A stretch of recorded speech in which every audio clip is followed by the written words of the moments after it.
Assalamualaikum warahmatullahi wabarakatuh. Pada kesempatan kali ini saya akan mereview sebuah jurnal yang berjudul As Part of Humor in English Classroom, yang ditulis oleh Ani Puji Astuti dari Universitas Islam Indonesia dan diterbitkan dalam Journal of English and Education volume 3 nomor 2 tahun 2009. Nah teman-teman, jurnal ini membahas tentang pentingnya penggunaan humor dalam pembelajaran bahasa Inggris. Menurut penulis, humor tidak hanya berfungsi sebagai hiburan, tetapi juga dapat membantu meningkatkan kemampuan komunikasi siswa.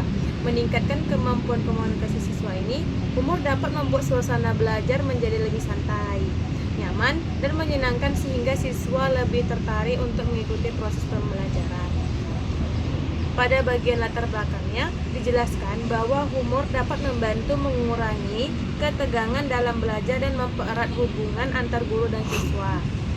Dalam pembelajaran yang berpusat pada siswa atau student-centered learning, humor dapat menciptakan interaksi yang lebih aktif dan membuat siswa lebih berani untuk berpartisipasi dalam kelas. Selanjutnya teman-teman, jurnal ini juga menjelaskan hubungan antara humor dan budaya. Setiap budaya memiliki cara yang berbeda dalam memahami dan menghargai humor. Sesuatu yang dianggap lucu di suatu negara belum tentu dianggap lucu di negara lain. Oleh karena itu, siswa perlu memiliki kesadaran budaya agar dapat memahami humor dalam bahasa asing dengan baik dan menghindari kesalahpahaman saat berkomunikasi. Nah, penulis juga menjelaskan bahwa kemampuan memahami humor berkaitan dengan kompetensi komunikatif. Kompetensi tersebut meliputi kompetensi linguistik, baru sosial linguistik, dan wacana dan strategi komunikasi.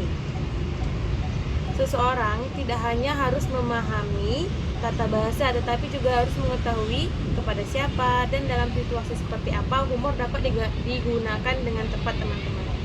Nah, selain itu, jurnal juga membahas manfaat humor dalam proses belajar bahasa. Humor dapat mengurangi kecemasan dan rasa takut siswa ketika belajar atau berbicara menggunakan bahasa Inggris. Dengan suasana yang lebih santai, siswa menjadi lebih percaya diri dan lebih mudah menyerap materi pembelajarannya. Nah, penulis juga memberikan beberapa contoh ya teman-teman tentang kegiatan yang dapat digunakan guru ketika dalam kelas, seperti menceritakan lelucon, baru menerjemahkan humor dari budaya lokal ke bahasa Inggris, baru menonton film komedi, atau membuat majalah humor kelas, atau juga mendiskusikan perbedaan humor dan antar budaya. Nah, kegiatan-kegiatan tersebut dapat meningkatkan kemampuan mendengar, berbicara, membaca, dan menulis siswa.